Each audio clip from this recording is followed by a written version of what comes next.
Modular കിച്ചണിൽ ഭംഗിയുള്ളതും അതുപോലെ തന്നെ ഏറ്റവും കൂടുതൽ യൂസ്ഫുൾ ആയുള്ള ഒരു പ്രോഡക്റ്റാണ് പാൻട്രി യൂണിറ്റ്. ഇന്നത്തെ വീഡിയോയിൽ പാൻട്രി യൂണിറ്റിനെ കുറിച്ച് കാണാം. എന്താണ് പാൻട്രി യൂണിറ്റ്? നമ്മൾ ഈ കാണുന്ന പ്രൊഡക്റ്റാണ് പാൻട്രി യൂണിറ്റ്. നമുക്ക് എല്ലാവരും കാണുന്ന പോലെ ഇത് ഓപ്പൺ ആകുമ്പോൾ അത് നമുക്ക് ബാക്കിലെ പോർഷൻ ഫ്രണ്ടിലേക്ക് കയറി വരും. ഇങ്ങനെ ഒരു ആറ് തട്ടിൽ രണ്ട് സൈഡിലായിട്ട് ആറ് തട്ട്, അത് 12 തട്ടായിട്ട് വരുന്ന ഈ ഒരു പ്രൊഡക്റ്റിനെയാണ് നമ്മൾ പാൻട്രി യൂണിറ്റ് എന്ന് പറയുന്നത്. പാൻട്രി യൂണിറ്റ് എന്നും പറയും, ചില ബ്രാൻഡുകൾ ടോൾ യൂണിറ്റ് എന്നും പറയും, ചില ബ്രാൻഡുകൾ ലാഡർ യൂണിറ്റ് എന്നും പറയും. എല്ലാം ഒന്ന് തന്നെയാണ്. ഇപ്പം നമ്മളിവിടെ ചെയ്തേക്കുന്നത് എപ്കോൻ്റെയാണ്. എപ്കോൻ്റെ അത്യാവശ്യം ഒരു പ്രത്യേകതരം ഭംഗിയുള്ള ഒരു പൗഡർ കോട്ടിംഗ് ഒക്കെ ചെയ്തിട്ടുള്ള ഒരു പാൻട്രി യൂണിറ്റാണ് ഇപ്പോൾ. സൈസിങ്ങിലാണ് ഇതിൻ്റെ വരുന്നത്? സൈസ് എന്ന് പറയുമ്പോൾ നമുക്ക് പല ബ്രാൻഡുകൾക്കും പല സൈസാണ് വരുന്നത്. അപ്പോൾ നമ്മൾ എന്താ ചെയ്യേണ്ടതെന്ന് വെച്ച് കഴിഞ്ഞാൽ, നമ്മൾ കിച്ചൺ കബോർഡ് ചെയ്യുമ്പോൾ തന്നെ നമ്മൾ എന്ത് ചെയ്യണം, നമ്മൾ ചൂസ് ചെയ്യുന്ന ബ്രാൻഡിൻ്റെ പ്രൊഡക്റ്റ് നമ്മൾ വാങ്ങിക്കൊണ്ട് വന്ന് അതിൻ്റെ കാറ്റലോഗിലുള്ള സൈസിൽ നമ്മളിത് അടിക്കണം. നമുക്ക് ഈ ഒരു പാൻട്രി യൂണിറ്റ് എന്ന് പറയുമ്പോൾ ഈ രണ്ട് സാധനങ്ങൾ മാത്രമേ ഉള്ളൂ. ബാക്കി ഇതിൻ്റെ ഡോറുകൾ നമ്മൾ തന്നെ ആയിട്ട് ചെയ്യണം. ഒന്നുമില്ലെങ്കിൽ പ്ലൈവുഡിലോ മൾട്ടിവുഡിലോ HDFിലോ ഒക്കെ ആയിട്ട് ചെയ്യണം. അതേപോലെ ഈ ബോക്സുകളെല്ലാം എന്ത് ചെയ്യണം, എല്ലാം നമ്മളായിട്ട് ചെയ്യുന്നതാണ്. ഇതിനകത്ത് വരുന്നത് ഈ ഒരു യൂണിറ്റ് മാത്രമാണ്. ഇതിൻ്റെ ഒരു യൂണിറ്റും മാത്രമാണ് വരുന്നത്. എന്തൊക്കെയാണ് ഇതിൻ്റെ ഗുണങ്ങൾ?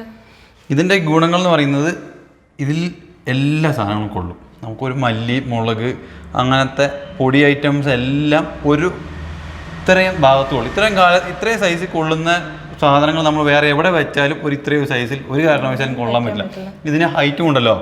അതേപോലെ ഇതിൻ്റെ മറ്റൊരു ഗുണം എന്ന് പറയുന്നത്, ഇത് രണ്ട് സ്പ്ലിറ്റ് ആയിട്ടാണ് വരുന്നത്. പകുതി ഇവിടെയും പകുതി ഇവിടെ ആയിട്ട് വരുമ്പോൾ എന്ത് ചെയ്യാം, നമുക്ക് മാക്സിമം കപ്പാസിറ്റി വരും. അതേപോലെ നമ്മൾ ഈ ഡോർ തുറക്കുന്നതിനനുസരിച്ച് ഇത് പുറത്തോട്ട് വരുമ്പോൾ നമുക്ക് എന്ത് ചെയ്യാം, ഫുൾ ഭാഗവും കാണാനും ഉപയോഗിക്കാനും പറ്റും. നമുക്കിതിനെ മറിച്ച് നമ്മളിവിടെ വെറും പ്ലൈവുഡിൻ്റെ തട്ടുകൾ അടിക്കുകയാണെങ്കിൽ എന്താ കുഴപ്പമെന്ന് പറയും, താഴെ തട്ടിൻ്റെ ഉൾഭാഗത്തുള്ളതൊന്നും നമുക്ക് കാണാൻ പറ്റില്ല.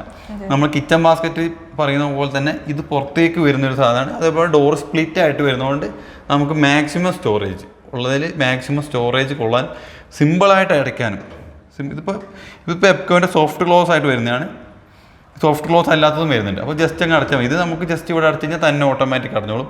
സോഫ്റ്റ് ക്ലോസ് അല്ലാത്തതും വരുന്നുണ്ട്. പിന്നെ ചിലർ ഇവിടെയുള്ള ഹിഞ്ചസ് നമ്മൾ എക്സ്ട്രാ കൊടുക്കണം. Hinges soft close വെക്കുന്നവരുണ്ട്.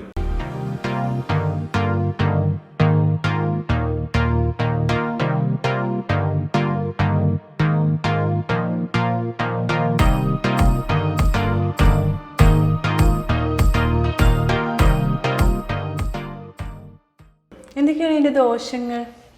ഇതിന് കാര്യമായിട്ട് ദോഷങ്ങളൊന്നുമില്ല. നല്ല ബ്രാൻഡുകൾ വെക്കുകയാണെങ്കിൽ, ചില ലോക്കൽ ബ്രാൻഡുകളിലാകുമ്പോൾ ചിലപ്പോൾ തുരുമ്പെടുക്കാനുള്ള ചാൻസുകളുണ്ട്. എന്നാലും 202 കുറഞ്ഞിട്ട് ഒരു ബ്രാൻഡുകളും വെക്കാനില്ല. അപ്പോൾ മെയിനായിട്ട് ഇതിൻ്റെ ഒരു പ്രശ്നം എന്ന് പറയുന്നത്, നമുക്ക് ഞാൻ നേരത്തെ പറഞ്ഞ പോലെ തന്നെ നമ്മൾ ചൂസ് ചെയ്യുന്ന പ്രൊഡക്റ്റിൻ്റെ മെഷർമെൻറ്റ് ആ ഒരു പ്രൊഡക്റ്റിൻ്റെ മുകളിലുണ്ടാവും.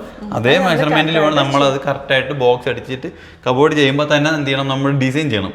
ഇത് ഇന്ന സ്ഥലത്ത് വരണം എന്നുള്ളതും നമ്മൾ ഡിസൈൻ ചെയ്യണം. എല്ലാ സ്ഥലത്തും ഇത് കൊണ്ടുവെക്കാൻ പറ്റില്ല. ഒരു ഭംഗിയുള്ള ഒരു ഫ്രിഡ്ജൊക്കെ വെക്കാൻ പറ്റുന്ന ഒരു സ്ഥലത്ത്. ഈ പർട്ടിക്കുലർ പ്രോഡക്റ്റിൻ്റെ പ്രൈസ് റേഞ്ച് എങ്ങനെയാണ്? ഇതിപ്പോൾ എപ്കോൻ്റെ ആണ്. പിന്നെ ഈ പറഞ്ഞ പോലെ പ്രൈസ് എപ്പോഴും കൂടിക്കൊണ്ട് കുറഞ്ഞിരിക്കും. ഒരു 5 കൊല്ലം കഴിയുമ്പോൾ ഈ വീഡിയോ കാണുന്നവർക്ക് ചിലപ്പോൾ ഇതിൻ്റെ നേരെ ഇരട്ടി പ്രൈസ് വന്നു വരും. കാരണം കഴിഞ്ഞ കൊല്ലത്തെ അപേക്ഷിച്ച് നോക്കുമ്പോൾ എത്രയോ പ്രൈസിൽ വ്യത്യാസം വന്നിട്ടുണ്ട്, എല്ലാവർക്കും അറിയാലോ. ഇതിന് ഏകദേശം 35,000 വിലയുണ്ട്. ഇത് സോഫ്റ്റ് ക്ലോസ് ആയിട്ടുള്ളതാണ്. ഇതിപ്പോൾ ഇതിൻ്റെ കുറഞ്ഞാകുമ്പോൾ 202 അത്യാവശ്യം നല്ല ബ്രാൻഡുകളിൽ ഒരു 18,000 രൂപയ്ക്കും 19,000 രൂപയ്ക്കും കിട്ടാനുണ്ട്. നല്ല ബ്രാൻഡുകൾ, നല്ല സാധനങ്ങൾ. അതിൽ കുറഞ്ഞതും കിട്ടാനുണ്ട്. പിന്നെ സ്ലീക്കിൻ്റെ 2 സീരീസിൽ വരുന്നുണ്ട്. ഒരു ബോൾഡ് സീരീസ് എന്ന് പറയുന്നുണ്ട്, അത് കുറച്ചും കൂടി എക്കണോമിക്കലാണ്. പിന്നെ അവർ തന്നെ ഫുൾ സ്റ്റെയിൻലെസ് സ്റ്റീലിൽ വരുന്നുണ്ട്. അപ്പോൾ അത് കുറച്ച് റേറ്റ് കൂടുതലാണ്. ഇപ്പോൾ ആ റേഞ്ചുകളിലാണ് ഇതിൻ്റെ പ്രൈസിങ് വരുന്നത്. അപ്പോൾ നിങ്ങൾക്ക് എല്ലാവർക്കും മനസ്സിലായില്ലേ, ഇത്രയും കംഫർട്ടായിട്ടും ഇത്രയും യൂസ്ഫുൾ ആയ ഒരു പർട്ടിക്കുലർ പ്രോഡക്റ്റ് എന്തുകൊണ്ട് ഞങ്ങളുടെ കിച്ചണിൽ വെച്ച് കൊള്ളാമെന്ന്. അപ്പോൾ അങ്ങനെ ഉദ്ദേശിക്കുന്നവരുണ്ടെങ്കിൽ ഈ ഒരു സാധനം മറക്കരുത് കേട്ടോ. അപ്പോൾ നിങ്ങൾക്ക് ഞങ്ങളുടെ വീഡിയോ ഇഷ്ടപ്പെട്ടിട്ടുണ്ടെങ്കിൽ ഞങ്ങളുടെ വീഡിയോ ലൈക്ക് ചെയ്യുക, ഷെയർ ചെയ്യുക, സബ്സ്ക്രൈബ് ചെയ്യുക. ഏതെങ്കിലും തരത്തിലുള്ള ഡൗട്ടുണ്ടെങ്കിൽ കമൻറ്റ് ബോക്സിൽ പറയുകയാണെങ്കിൽ അതിനെക്കുറിച്ചുള്ള ഡീറ്റെയിൽസൊക്കെ പറയുന്നതായിരിക്കും.